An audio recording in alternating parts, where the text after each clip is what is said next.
Assalamualaikum warahmatullahi wabarakatuh.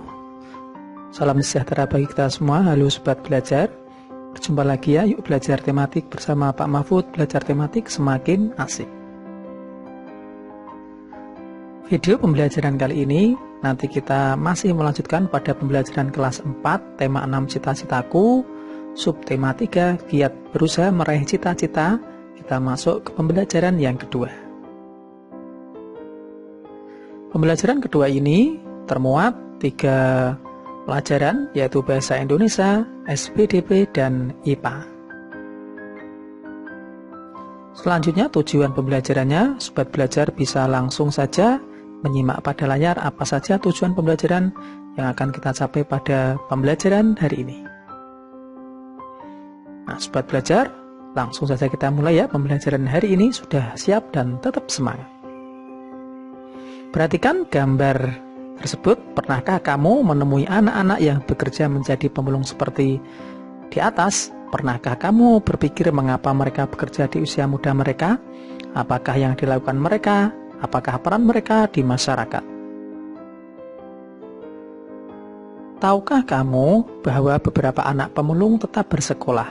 Mereka memiliki cita-cita juga seperti kamu. Bahkan ada beberapa pemulung yang telah mencapai cita-citanya dengan gemilang.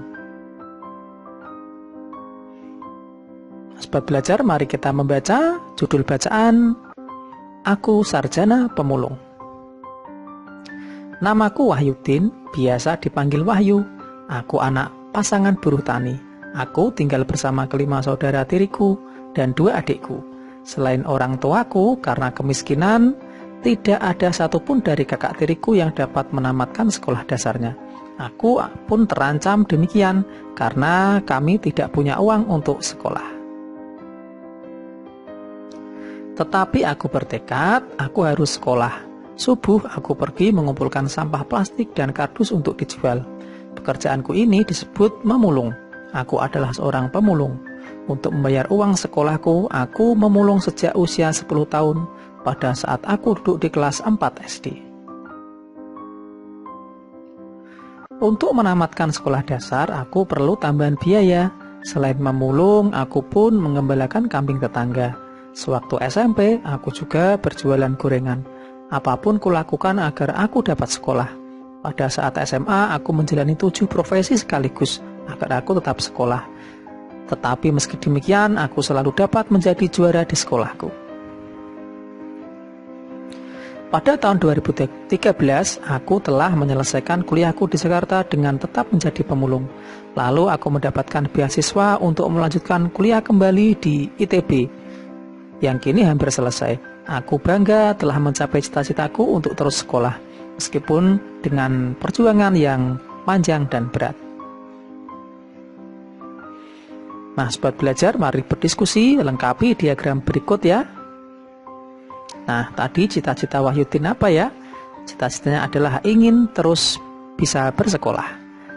Kemudian halangan yang dihadapi apa? Keterbatasan ekonomi keluarganya. Sikap yang dimiliki Wahyudin, bekerja keras, disiplin, pantang menyerah, dan berkomitmen. Kemudian usaha yang dilakukan adalah memulung dan menggembalakan kambing. Bahkan tadi banyak profesi ya yang dilakukan untuk bisa tetap bersekolah. Kemudian, apa saja prestasi yang telah diraih Wahyudin karena usaha dan kerja kerasnya? Yaitu selalu mendapat juara di sekolah dan mendapat beasiswa untuk melanjutkan kuliah di ITB. Apa kesimpulanmu terhadap usaha Wahyudin untuk meraih cita-citanya? Wahyudin adalah sosok orang yang bekerja keras untuk mencapai cita-citanya.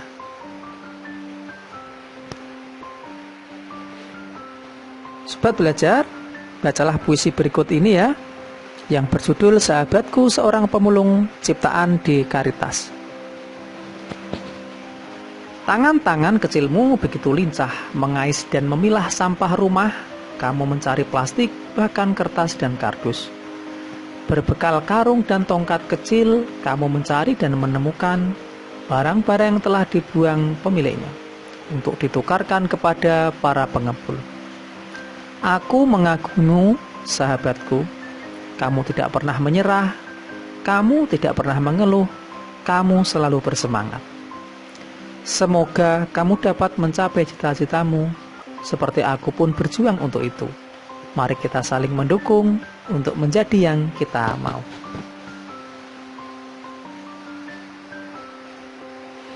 Nah, sobat belajar, mari berkreasi ya. Banyak usaha yang telah dilakukan untuk memanfaatkan barang bekas atau tidak terpakai di lingkungan sekitar. Salah satunya adalah dengan mendaur ulang barang-barang bekas yang berasal dari rumah untuk membuat karya seni rupa. Membuat karya seni rupa dengan menggunakan barang bekas adalah hal yang paling mudah untuk dilakukan. Kali ini kamu akan membuat karya kolase dengan menggunakan bahan kertas koran bekas. Tahukah kamu tentang kolase? Kolase adalah teknik untuk membuat karya seni rupa 2 dimensi dengan cara memotong dan menempel.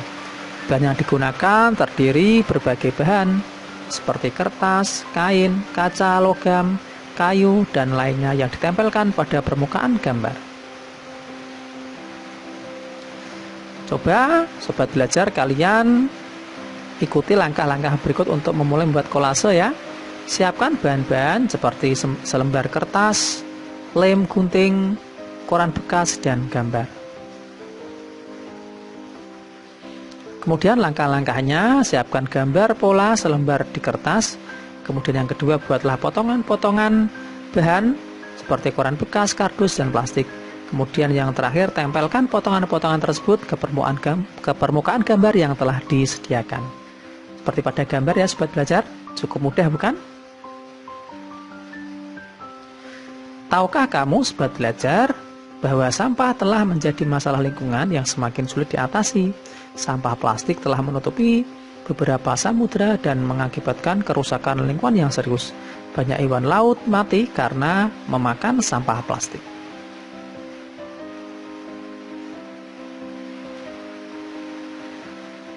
Salah satu cara yang dilakukan masyarakat kini adalah dengan menggalakkan gerakan daur ulang sampah plastik. Tujuan mendaur ulang sampah plastik adalah untuk memperpanjang usia pemakaian barang sehingga tidak perlu membeli untuk sementara, sehingga jumlah sampah dapat dikurangi jumlahnya.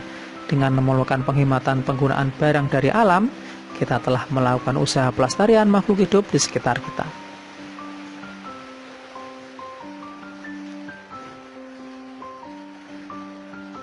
Keanekaragaman makhluk hidup telah memberikan manfaat bagi kehidupan manusia atau makhluk hidup lainnya.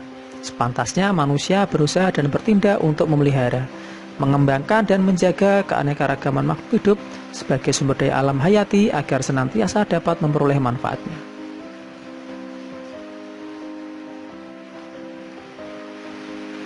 Mengapa dunia sekarang berada pada saat harus segera bertindak melestarikan keanekaragaman makhluk hidup? Dampak buruk yang diakibatkan karena terjadi kepunahan terhadap makhluk hidup merugikan bagi manusia itu sendiri. Di Indonesia banyak jenis hewan dan tumbuhan asli Indonesia diambang kepunahan dan bahkan sudah punah.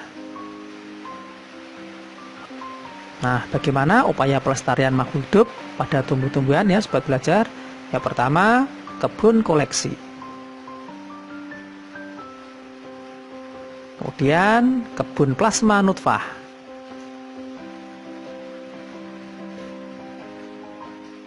Kemudian yang ketiga, kebun botani. Nah, selanjutnya bagaimana upaya pelestarian makhluk hidup hewan? Yang pertama, menangkar hewan langka dengan cara mengisolasi hewan tersebut. Yang kedua, mengambil telur-telur hewan untuk dibantu menetaskannya. Yang ketiga, memindahkan hewan langka ke tempat yang lebih cocok. Yang keempat, membantu atau membuat undang-undang perburuan. Nah, sobat belajar, demikian video pelajaran kali ini, semoga bermanfaat. Jangan lupa dukung channel ini dengan cara like, share, and subscribe. Terima kasih, saya akhiri. Wassalamualaikum warahmatullahi wabarakatuh.